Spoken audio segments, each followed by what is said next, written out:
I'm John Humphreys, and I'm here with... Major Lauren Threat Schlichting, right wing of the Thunderbirds, number 3. So tell us a little bit about yourself and what you do. Okay, I originally grew up in Minnesota. I went to ROTC at the University of St. Thomas and earned my commission in 2012, and then I was a pipeline pilot from there. Went to pilot training, dropped F-15E Strike Eagles, was an F-15E Strike Eagle right prior to getting this job, and now I'm an F-16 driver on the Thunderbirds. Wow, what made you want to switch from F-15s to F-16s? It's in the job description, but mainly because I wanted to be a Thunderbird because I believe in just a mission of recruiting, retaining, and inspiring that the Thunderbirds are so good at. And then I get to meet all the likes of people around all of the United States, which is pretty cool. Wow, so what's your favorite part of flying and aviation in general? Well, besides the view, obviously, second to none, it's the people you get to fly with and fly for and work with every single day. We always go up in a formation, specifically in 6 for the demonstration or 8 if we're going cross country. And you just have so much trust in the other planes and that trust in your teammates. It's a really cool experience to be able to fly for someone like that. Wow, so how do the rotations work? I see you all have different numbers. Would it go, someone starts as 8 and then goes to 7, 6, 5, 4 as each of the 2 years passes up? No, we have switched up recently how you flow through the numbers. So number 1 is going to always be number 1. Number 2 is going to always be number 2. As a right wing, number 3. My first year I'll be right wing, and then the second year I will be number 4 in the slot. And then 6 is the opposing solo. He'll move to 5 his second year as the lead solo. And then number 7 will always be number 7 as the director of operations. And then number 8 will spend his first year as the advanced pilot narrator, and then he'll flow into the demo and be a demo pilot for the next 2 years.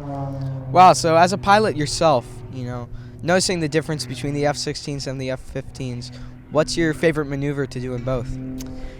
So I flew both of them in very different capacities. So as the F-15E pilot, I was a tactician, so working with the combat air force, so a lot of tactics in that sense. But my favorite thing in the F-15 is I came from the schoolhouse as an instructor and evaluator, and just teaching new pilots to the Strike Eagle and new weapon systems officers to Strike Eagle was probably my favorite thing to do. And then here in the F-16, flying the F-16 in the capacity of demonstrations, kind of hard to pick my favorite thing, but probably right now it switches weekly would be the high bomb bursts, where the 4 go up and burst and then cross in the middle and then rejoin is probably my favorite. I love watching that one. It's always a pleasure to see you guys do maneuvers up in the sky. We appreciate that.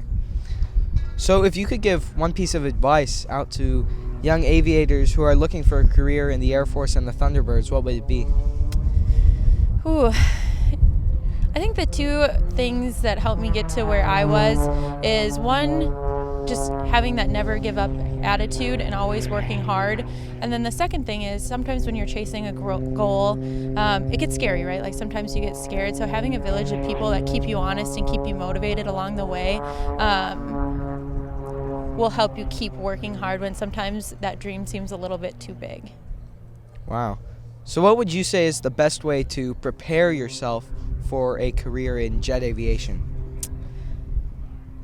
Honestly, the best way to prepare yourself is any kind of task, even no matter how meaningful or meaningless it is, always giving 100%.